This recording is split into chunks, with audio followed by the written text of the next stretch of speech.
Castlevania was a game from 1986, or 1987, or even 1988, depending on who you ask. It was notorious for being impossible, but people seemed to like it. Konami decided to bank on the success of the title, but then someone at Konami played Zelda 2 and said let's make that instead. And then they made Simon's Quest. It received mixed reviews. Danny loves it, but Aaron is a purist. Konami always roots for Aaron to win Kirby's Dream Course, because they are wrong, so they remade Castlevania 1, but called it Dracula's Curse. Renamed the main character and added secondary characters. Then they didn't make another game for over 30 years. Artplay and Daiko decided the people had waited long enough and started a new Castlevania, but laws made them call it Bloodstained, as that sounds way cooler. But they needed money, so they asked the people for $10. The people gave them $20. With that extra $10, they roped NT Creates into making a game as well. The game they made was Mega Man Zero for the GBA, and it was awesome. Oh, wait, no. They made Curse of the Moon. And that brings us to Wizards Week in Review.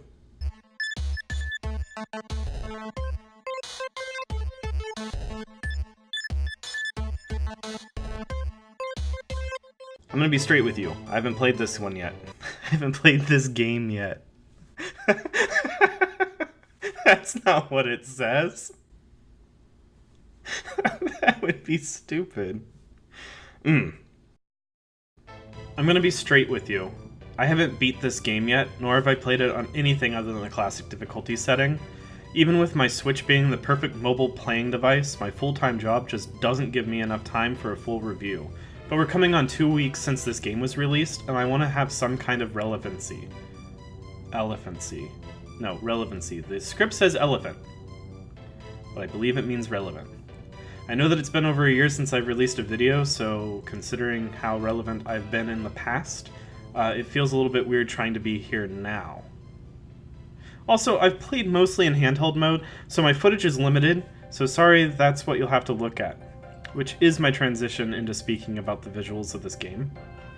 Bloodstained Curse of the Moon is graphically stunning. Characters and monsters look like they were pulled straight from classic Castlevania games, but the set pieces remind me more of GBA titles, which makes sense because NT Creates made mostly GBA games back in their heyday, or right now might be their heyday. I honestly don't know much about this company other than that they made Mega Man Zero and this game. Either way, they've made a great looking title. And if James Cameron has taught me anything, graphics are all I need to talk about to give this game a perfect 10 out of 10. Now, the developers knew that not everyone would be as easily satisfied as me, so just looking like a classic Castlevania game wasn't enough. They also had to feel like one. So following the footsteps of Castlevania 1, they also made this game impossible. Every action you make needs to be intentional. Actions like attacking and jumping cannot be interrupted. For example, you can't change direction mid-jump. And enemies knock you back, which can have fatal results. That is a feature of the game that you can turn off, but I did not, so at times, the game was frustrating, but made me slow down and think before I acted. Personally, I probably wouldn't play without the knockback feature, but I'm glad that the developers gave you the option to turn it off for players that wanted to just enjoy the experience. I haven't fought every boss, but the bosses I have fought have all been unique and challenging. One boss eats coal and shoots fire at you, where another tries to crush you with his money pile. Defeating these bosses gives you access to companions with their own strengths and abilities. I suggest you play around with these characters to find secrets and pathways to places you haven't been yet, or didn't have access to otherwise. I've been told that you can choose to kill these companions instead, but I haven't tested that out myself. All in all, there's definitely some replayability to this game, and as soon as I find some time in my busy schedule, I'm definitely going to explore every nook and cranny this game has to offer. And if you're really looking for that classic GBA Castlevania experience, at just $10, this is well worth the investment.